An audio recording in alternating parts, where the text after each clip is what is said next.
Hello friends, senior హీరోల్లో దశావతారాన్ని కమల్ హాసన్ గారు చూపించారు. ప్రజెంట్ హీరోల్లో మాత్రం దశావతారాలు చూపిస్తున్నాడు భయ్య రెబల్ స్టార్ ప్రభాస్. ఇంక ఏ హీరో కూడా ఇన్ని అవతారాలు అయితే చూపించట్లేదు. బాహుబలిలో ఒక అవతారం, ఆ తర్వాత వచ్చిన సాహోలో గ్యాంగ్స్టర్ అవతారం, ఆ తర్వాత వచ్చిన రాధేశ్యామ్లో మరో అవతారం, సలార్లో ఓరమాస అవతారం, ఇప్పుడు కల్కిలో ఏమో భైరవ అవతారం. ఇక నెక్స్ట్ వస్తున్న రాజసాబ్లో వేరే, స్పిరిట్లో వేరే, ఈ విధంగా దశావతారాలే చూపిస్తున్నాడు భయ్య. నిన్నైతే కల్కి నుండి ఒక పోస్టర్ అయితే వచ్చింది భయ్య. నేనైతే కొంచెం బిజీగా ఉండటం వల్ల వీడియో అయితే అప్లోడ్ చేయలేదు, కానీ పోస్టర్ రిలీజ్ చేసిన తర్వాత చూశాను భయ్య. పోస్టర్లో అయితే మాత్రం డెప్త్ ఉంది. మీకు ముందే తెలుసు, ఈ కల్కి మూవీ మహాభారతం ఎండింగ్ టైంలో స్టార్ట్ అయ్యి కల్కి ఫ్యూచరిస్టిక్లో 2898 ఏడి ఆ సంవత్సరంలో ముగుస్తుందన్నమాట. మరి ఈ మధ్యలో ఉన్న టైం పీరియడ్ దాదాపుగా 6000 సంవత్సరాలు ఉంది. మరి ఈ టైం పీరియడ్ అంతా కూడా నాగశ్విన్ మనకి ఎన్ని పార్ట్లలో చూపిస్తాడో తెలియదు, కానీ టైం పీరియడ్ అంతా కూడా చూపిస్తాడు. ఒక 6000 సంవత్సరాల టైం పీరియడ్ అయితే చూపిస్తాడు. మరి ప్రజెంటు భైరవ్ అనే పేరుతో రెబల్ స్టార్ ప్రభాస్ యొక్క లుక్ రిలీజ్ చేశారు భయ్య.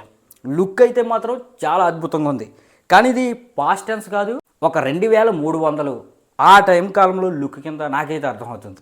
ఈ లుక్ పాస్ట్ కాదని ఎందుకు చెప్తున్నానంటే భయ్య, ఈ గోడౌన్స్ లాంటి దాంట్లో మన రెబల్ స్టార్ ప్రభాస్ కూర్చున్నాడు భైరవ.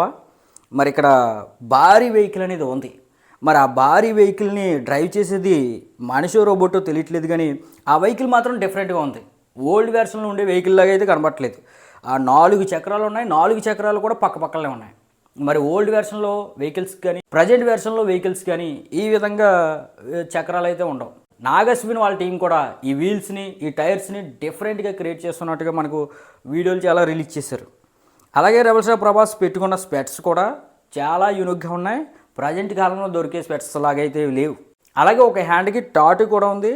బహుశా ఇది వాళ్ళ గుర్తింపుకు చిహ్నంగా మనం అర్థం చేసుకోవచ్చు. అలాగే డిఫరెంట్ కోటు కూడా ఉంది భయ్య. అంటే మన భైరవ దేనికోసమో అన్వేషిస్తున్నాడు, ఏదో తయారు చేస్తున్నాడు, అదే ఆలోచిస్తున్నట్టుగా ఇక్కడ క్లియర్గా అర్థమవుతుంది. అలాగే ఈ పోస్టర్లో ఒక బోర్డు ఒకటి కనిపిస్తుంది భయ్య. జూమ్ చేస్తే ఆ భాష చూస్తే అది జపనీస్ భాషలో కనిపిస్తుంది. మరి కల్కి మూవీ దాదాపుగా చాలా భాషల్లో రిలీజ్ అవుతుంది. మరి అది జపనీస్ భాష, చైనీస్ భాష తెలియదు, కానీ మన భాష అయితే కాదు, క్లియర్గా అర్థమవుతుంది. అలాగే ఈ డ్రెస్సింగ్ స్టైల్ కానీ, ఆ హెయిర్ స్టైల్ కానీ వీళ్ళదంతా కూడా డిఫరెంట్ భయ్య. మన టైంలో ఉన్న ఫోటో అయితే ఇది ఖచ్చితంగా కాదు, అది మాత్రం పర్ఫెక్ట్గా మనం చెప్పవచ్చు. ఇక భైరవ పేరు విషయానికి వస్తే భయ్య, అప్పుడెప్పుడు మగధీరాలో కాలభైరవ రామ్ చరణ్ నటించాడు. మరి ఇప్పుడు రెబల్ స్టార్ ప్రభాస్ కూడా అదే పేరు పెట్టారంటే ఈ పేరు వెనకాల కూడా చాలా పెద్ద హిస్టరీ ఉండే ఉంటుంది.